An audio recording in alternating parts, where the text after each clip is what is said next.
अस्सलाम वालेकुम dear students. I hope कि आप खैरियत से होंगे। तो हमारा जो एम्प्लॉयबिलिटी स्किल्स है वो कंप्लीट हो चुका है। तो आज से जो है हम टेक्स्ट बुक जो आपकी है उसके टॉपिक्स स्टार्ट करने जा रहे हैं। तो इसके नोट्स मैंने सभी भेजे हैं आपको, और पीडीएफ्स भी मैंने आपके साथ शेयर किए हैं। तो इसमें कुछ सिलेक्टेड लेक्चर्स है जो मैं आपके साथ शेयर करूँगा। तो आप इन लेक्चर्स को प्रॉपरली वॉच कीजिए, तो इससे क्या होगा, जो भी मैंने नोट्स भेजे हैं, पीडीएफ्स भेजे हैं, उनमें आसानी होगी आपको समझने में सारी चीज़ों को। तो आज का जो हमारा टॉपिक मैंने सेलेक्ट किया है वो है ऑर्गेनाइज्ड एंड अनऑर्गेनाइज्ड रिटेलिंग। ये आपके यूनिट फर्स्ट से है।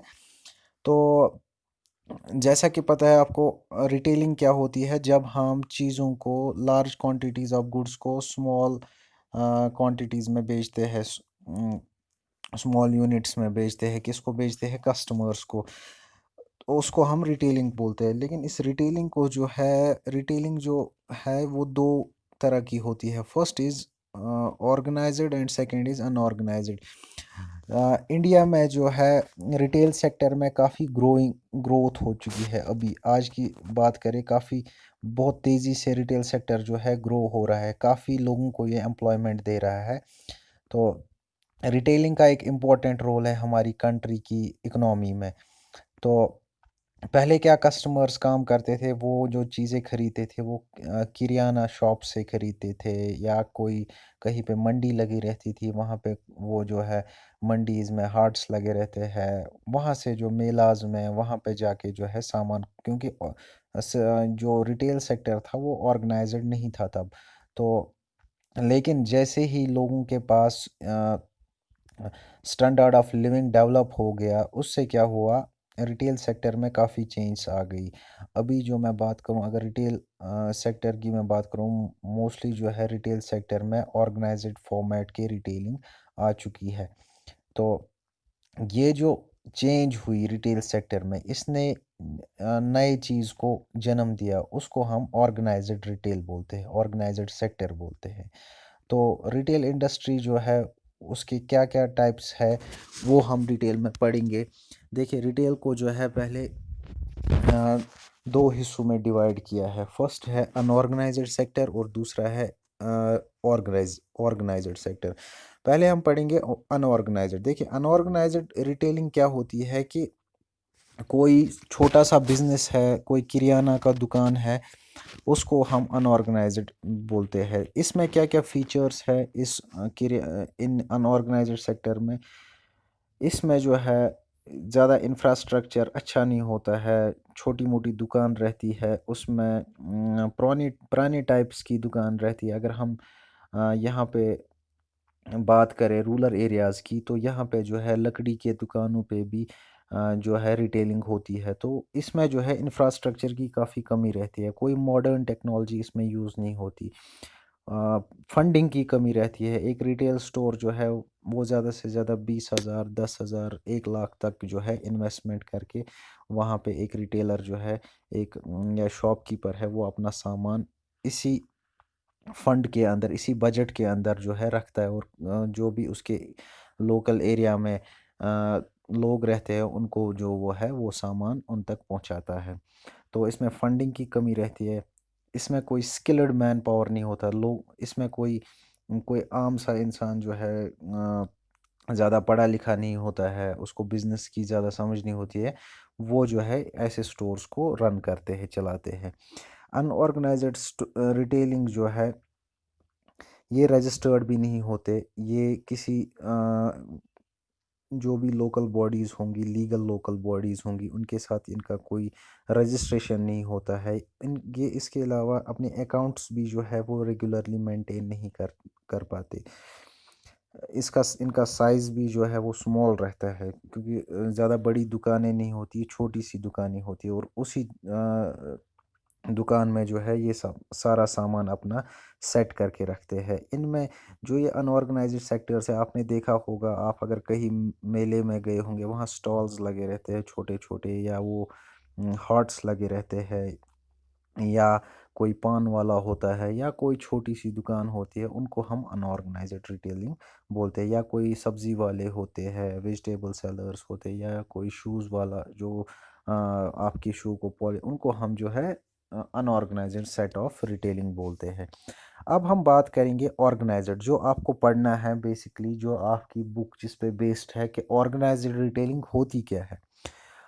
ऑर्गेनाइज्ड रिटेलिंग, जैसा कि मैंने अभी बताया, जब स्टैंडर्ड ऑफ लिविंग डेवलप हुआ हमारी कंट्री में, उससे क्या हुआ, रिटेलिंग ने एक नए दौर को जन्म दिया। नए दौर के साथ रिटेलिंग भी नए फॉर्मेट में आई, उसको हम ऑर्गेनाइज्ड रिटेलिंग बोलते हैं। इसमें जो है, ये जो बिजनेस इस रिटेलिंग में होता है वो एक सिस्टमेटिक और साइंटिफिक वे में होता है।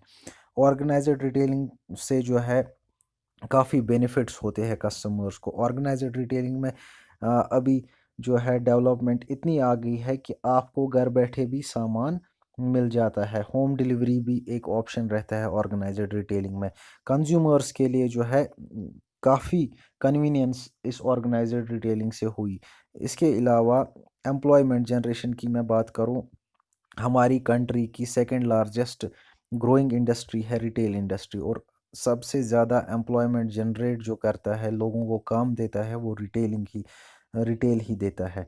तो इससे क्या हुआ, जब हमारे पास काम आया तो हमने उससे क्या किया, हमारी जो कंट्री का ग्रॉस डोमेस्टिक प्रोडक्ट है, उसमें भी ग्रोथ आई। क्योंकि जब लोगों के पास काम आएगा, उससे क्या होगा, वो और लोगों को काम देंगे और हमारा जो है मनी फ्लो चलता रहेगा। हमारी कंट्री में इकोनॉमी जो है वो डेवलप हो जाएगी। जब सब लोगों के पास काम होगा, सब लोग एम्प्लॉयड होंगे, तो अल्टीमेटली जो है इकोनॉमी में इसका काफ़ी असर रहता है। तो इससे जो है हमारी इकोनॉमी भी जो है वो काफ़ी ग्रोथ करती है। अनऑर्गेनाइज्ड रिटेलिंग में जो है, अब ये क्या, कैसे फॉर्मेट्स इसके क्या होते हैं, क्या चीज़ें होती है अनऑर्गेनाइज्ड रिटेलिंग में। देखिए, ऑर्गेनाइज्ड रिटेलिंग में, क्या होता है, रिटेलिंग को जो है नए लेआउट्स में लाया गया।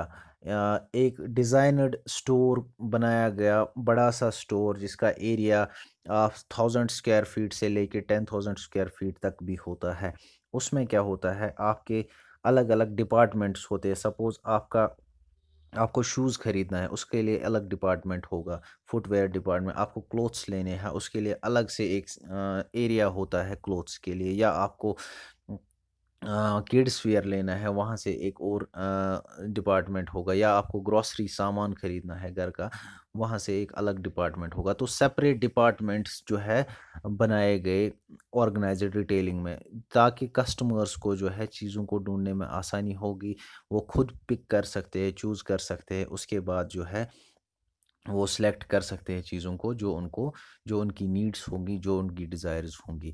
तो डिपार्टमेंटल स्टोर्स जो है वो ऑर्गेनाइज्ड रिटेलिंग का एक फॉर्मेट है। अगर आप गए होंगे कभी डिपार्टमेंटल स्टोर में, सपोज़ एक वी मार्ट है, वो एक डिपार्टमेंटल स्टोर है। या काफ़ी बड़े बड़े सुपर मार्केट्स है, बिग बाज़ार है, पेंटालून्स है, ऐसे कुछ नाम है जो बड़े बड़े स्टोर्स है जो इंडिया में ऑपरेट होते हैं। ये जो है ये ऑर्गेनाइज्ड रिटेलिंग इनको बोलते हैं। ये ऑर्गेनाइज्ड रिटेलिंग के टाइप्स है, ठीक है। इसमें जो है ऑर्गेनाइज्ड रिटेलिंग में जो है ये काफ़ी रिटेल फॉर्मेट्स में, जैसे मैंने अभी बताया, डील करता है। यहाँ पे आप जो पिक्चर देख रहे होंगे, ये ऑर्गेनाइज्ड रिटेलिंग, देखिए कैसे चीज़ों को जो है सेट किया जाता है डिफरेंट फॉर्मेट, डिफरेंट तरीक़ों से। यहाँ से जो है आप ये देखेंगे, ये बोतल्स है कोल्ड ड्रिंक्स वगैरह की, इनको एक साइड से लिया गया है और दूसरे साइड से दूसरा डिपार्टमेंट है, यहाँ से पीछे से एक और डिपार्टमेंट है। तो सेपरेट डिपार्टमेंट्स में चीज़ों को, जो प्रोडक्ट्स हैं, उनको सेट किया जाता है। तो ये जो ऑर्गेनाइज्ड रिटेल्स है, ये मल्टीपल रिटेल फॉर्मेट्स में डील करते हैं और इनके ओनर्स जो है वो काफ़ी रहते हैं। एक ओनर नहीं रहता। देखिए, एक स्टोर स्टार्ट हुआ बिग बाज़ार के नाम से, उसके बाद एक बंदा आया, उसने उसकी फ्रेंचाइजी ली और दूसरे अपने एरिया में उसको डाला। तो नाम एक का है लेकिन वो काफ़ी जगहों पे ऑपरेट होता है। तो इस तरीके से जो है इसके काफ़ी ओनर्स रहते हैं। ठीक है, इसमें जो है प्रोफेशनल तरीके से काम किया जाता है, जो भी इसके एम्प्लॉयज़ होते हैं वो प्रोफेशनली अपना काम करते हैं। अगर मैं बात करूं ऑर्गेनाइज्ड रिटेलिंग में, आज के टाइम में काफ़ी सहूलियात जो है मिलती है कस्टमर्स को, तेज़ी से काम होता है। इसके अलावा कस्टमर्स को ये काफ़ी चीज़ें प्रोवाइड करता है, जो कस्टमर्स की नीड्स को फुलफ़िल करता है, डिज़ायर्स को फुलफ़िल करता है, जो भी उनकी डिमांड्स हैं, उनको फुलफ़िल करता है। तो इसको हम कहते हैं ऑर्गेनाइज़्ड रिटेलिंग। और अनऑर्गेनाइज़्ड रिटेलिंग भी आपको समझ आया होगा। आई होप ये पूरा क्लास जो है आपको समझ आया होगा। इसमें कोई कन्फ्यूजन होगा, क्वेरी होगी, वो मुझे आप कमेंट्स में लिखिए, वॉइस मैसेज के थ्रू लिखिए। क्योंकि उससे क्या होगा, आपके डाउट्स जो है वो क्लियर हो जाएंगे प्रॉपरली। क्योंकि जितना आप इंटरेक्शन करेंगे उससे जो है आपके जो भी डाउट्स है, जो भी कोई क्वेश्चन होगा, वो आप क्लियर कर पाएंगे। तो आप लिखिए, फील फ्री होके लिखिए, कमेंट्स के थ्रू लिखिए या वॉइस मैसेज भेज के लिखिए, कोई भी क्वेश्चन होगा तो मैं कोशिश करूँगा आपके सारे सवालों को सॉल्व करने की। Thank you very much. Allah bless you.